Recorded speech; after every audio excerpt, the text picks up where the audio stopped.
आज से हजारों साल पहले भारतवर्ष में एक विकसित शहरी सभ्यता थी। ये सुनकर जितनी हैरानी हमें होती है उससे कई ज्यादा हैरानी अंग्रेजों को थी, जो ये मानने के लिए तैयार नहीं थे कि भारत जैसे पिछड़े देश में हजारों साल पहले कोई विकसित शहरी सभ्यता भी हो सकती है। कहानी की शुरुआत होती है 1826 ईस्वी से, जब चार्ल्स मैसन नामक एक अंग्रेज ने यह ऑब्जर्व किया कि हड़प्पा गांव के आसपास के लोग किसी जगह से पक्की ईंटों को निकालते हैं और उन्हीं से अपने घर और झोपड़ियां बना लेते हैं। जिस हड़प्पा की मैं बात कर रहा हूं, आजादी से पहले वो भारत का ही हिस्सा हुआ करता था। आज की डेट में वो पाकिस्तान का हिस्सा है। खैर, चार्ल्स मैसन की बात आई गई हो गई और उसे ज्यादा हाईलाइट नहीं मिली और वक्त आ गया 1853 से 56 ईस्वी का। ये वो दौर था जब भारतवर्ष में रेलवे ट्रैक बिछाए जा रहे थे और भारत में पहली रेल चली थी जिसने बंबई से थाने तक 34 किलोमीटर की दूरी तय की थी। उसी दौरान भारत के उत्तर पश्चिम में कराची से लाहौर तक रेलवे ट्रैक बिछाए जा रही थी और यह कार्य मिस्टर कनिंघम के सुपरविजन में किया जा रहा था, जिसे असिस्ट कर रहे थे दो भाई, मतलब कि ब्रंटन ब्रदर्स। उन्होंने भी यह ऑब्जर्व किया कि आसपास के गांव से पक्की ईंटों को निकाला जा रहा है। तमाम पुरातात्विक साक्ष्य भी उनकी नजर में आए। इतना होने के बाद भी उन लोगों ने इग्नोर कर दिया। अपनी रेलवे लाइन के लिए भी वहीं से ईंटें निकालकर अपना काम निकालते रहे। मतलब साफ था, अपना काम बनता, भाड़ में जाए जनता। इस तरह बरसों पहले जिस खोई हुई शहरी सभ्यता को पहचान मिलने वाली थी, मगर नहीं मिली। लेकिन वायसराय लॉर्ड कर्जन के काल में भारतीय पुरातत्व एवं सर्वेक्षण विभाग की नींव डाली गई, जिसके महानिदेशक थे सर जॉन मार्शल। और सर जॉन मार्शल ने यह आदेश दिया कि हड़प्पा में खुदाई की जाए।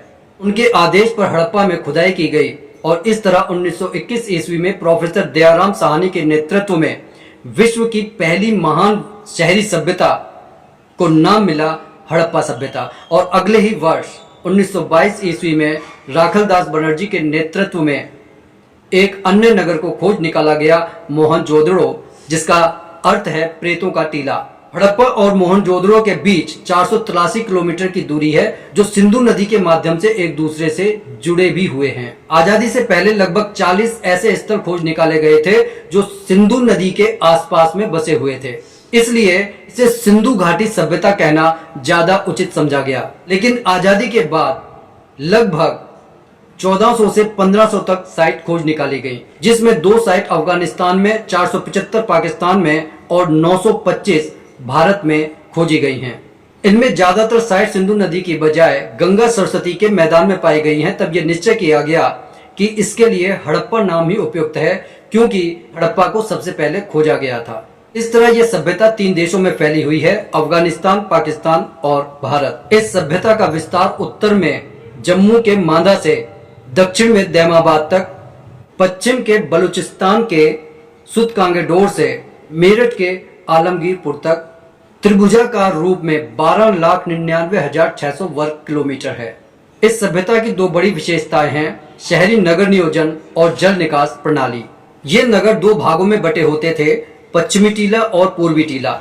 पश्चिमी टीला फोर्टिफाइड दुर्गीकृत हुआ करता था, जिसमें पुरोहित वर्ग रहा करता था। सिर्फ एक जगह है धोलावीरा, जहां पर शहर 3 भागों में बटा हुआ है। शहर की मुख्य सड़क 10 मीटर चौड़ी हुआ करती थी और इन सभी शहरों की सड़कों की मुख्य खासियत ये हुआ करती थी कि ये एक दूसरे को समकोण पर काटती थी। मकानों के दरवाजे मुख्य सड़क पर नहीं खुलते थे, बल्कि गलियों में खुला करते थे। एकमात्र लोथल ही है जो गुजरात में है, जहां पर मकानों के दरवाजे मुख्य सड़क पर खुलते थे। लोथल की एक और खास बात है, यहाँ से चावल के साक्ष्य मिले हैं। ध्यान रहे कि चावल का मिलना महत्वपूर्ण नहीं है, क्योंकि चावल मुख्य फसल नहीं है। महत्वपूर्ण है लोथल में चावल का मिलना। वैसे मुख्य फसल इनकी 9 है: गेहूं, जौ, तरबूज, खरबूज, खजूर, राई, तिल, सरसों, कपास।